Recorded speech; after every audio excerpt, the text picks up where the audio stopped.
Peace, family. Y'all know who it is. It's Bakari Lumumba, back once again at progenitive LumumbaSpeaks.com, a Black empowerment initiative where we believe we could gain a competitive advantage by always betting on Black.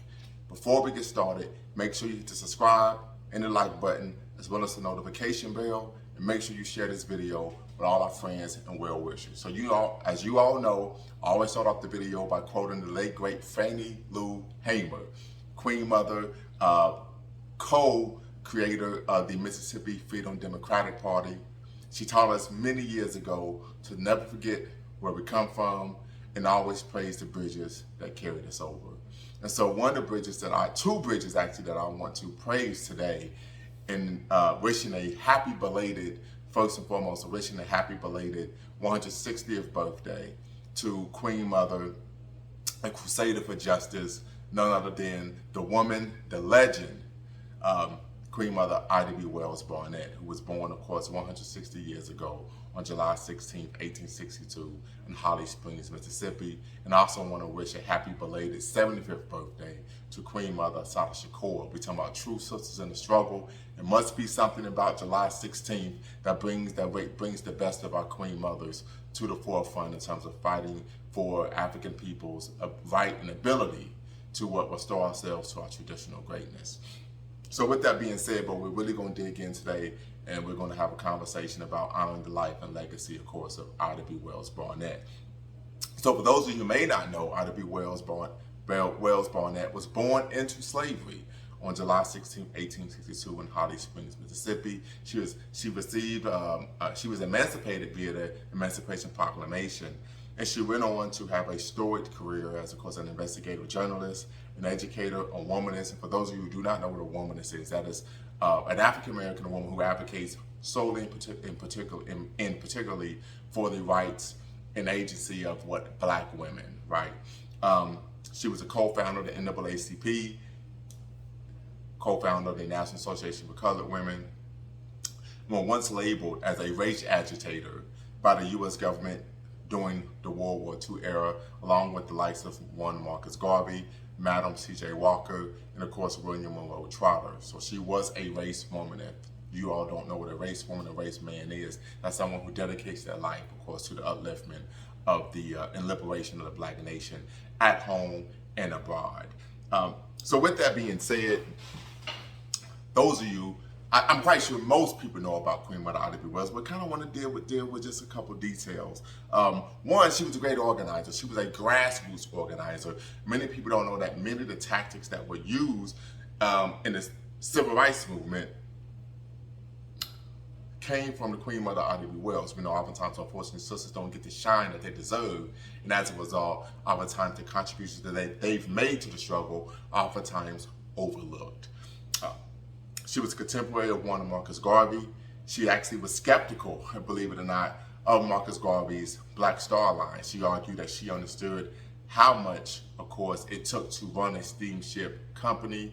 And of course, we know Marcus Garvey was creating the Black Star Line to rival the British White Star Line, which was known most infamously for the ill-fated maiden voyage of its crown jewel ship,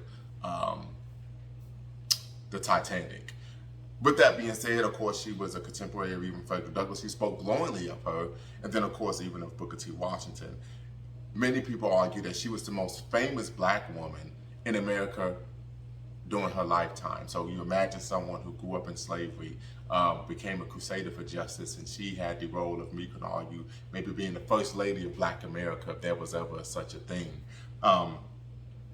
But she was also known for clashing with traditional leaders, such as one W.B. Du Bois and Booker T. Washington, due to her belief that we should not depend on white philanthropic support to finance our struggles, right? Our movements, our collectives, our initiatives, and our organizations and institutions. So that's where she really clashed with them.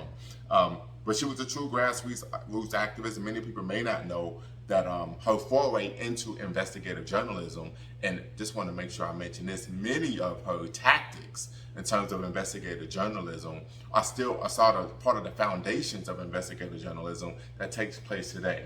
She was a extremely audacious Black woman, right? Many people argue that she barely stood 5 feet tall, right? But one of the things that she really spoke out about was the misnomer that black men were being lynched because they wanted to rape white women. And so she really was very forward in stating that black men don't want to rape white women, but oftentimes when black men have had sexual intercourse with white women, it's because the white women were pursuing them. And of course, as you can imagine, this angered a litany of white men in the South. But her foray into lynching took place, of course, unfortunately, when her good friend Thomas Henry Moss Sr. What his grocery store, of course, was the victim of a mob attack, white vigilantism. People's grocery store in the Curve neighborhood of Memphis. Shout out to my brothers and sisters in Memphis. When I was in the service, there was a brother from Memphis. He was from Orange Mound. So just want to show love to our brothers and sisters down there. Bluff City, I think, is one of the nicknames for Memphis. But of course, she later moved to Chicago, and she really made it her life's goal not only to fight for against lynching, the crusade against lynching, but also to fight for women's suffrage. For many of you who may be unaware, suffrage is a term when people are advocating for the right to vote. But she also clashed with many white feminists, particularly one by the name of, I'm missing it right now, but a prominent white feminist who argued that, if you're going to be a true feminist, you can't be married and have a family. Of course, Ida B. Wells, being a woman that she disagreed with, that she said, I can still advocate and fight for the rights of black women, but also fighting for the rights of my race and speaking out against lynching, but also have a husband, be a wife, and of course be a mother. And so she was truly a standard bearer, and I would argue that she was before her time. And I just wanted to come on and make sure that I take some time out to honor one of our greatest sisters in the struggle, Queen Mother Ida B. Wells-Barnett. Also, we always want to make sure that we promote some reading. We know reading is fundamental.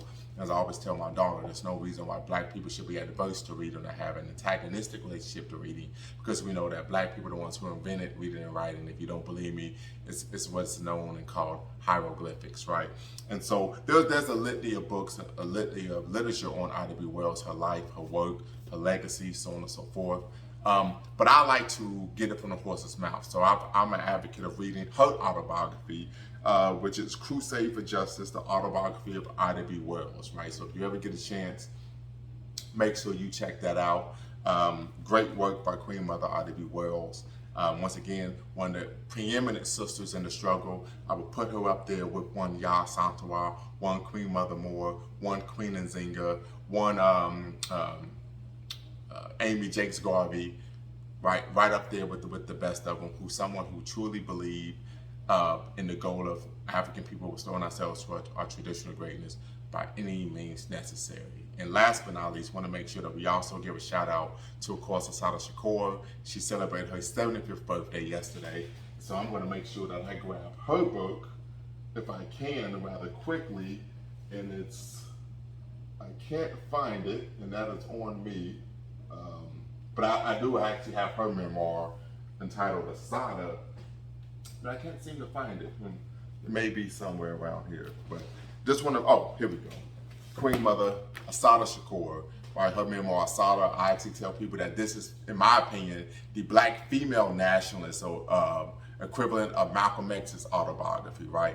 So if you read Malcolm's autobiography, which I believe many of you have, make sure you check out Queen Mother Assata Shakur's autobiography. She turned 75 years old yesterday, and of course she's still living in Cuba, I believe, and so we just want to make sure we support her, send her well wishes, strong vibes, because we know she was willing to make the ultimate sacrifice as well for African redemption at home and abroad. So when we're going to leave with 2 assigned readings, right? Give you all a little homework. One is to read Assata by Queen Mother Assata Shakur, who was, of course, born July 16th, if I remember correctly, 1947. And then, of course, we have Queen Mother Ida B. Wells' autobiography, Crusade for Justice, the autobiography of Ida B. Wells. Make sure you go and get that.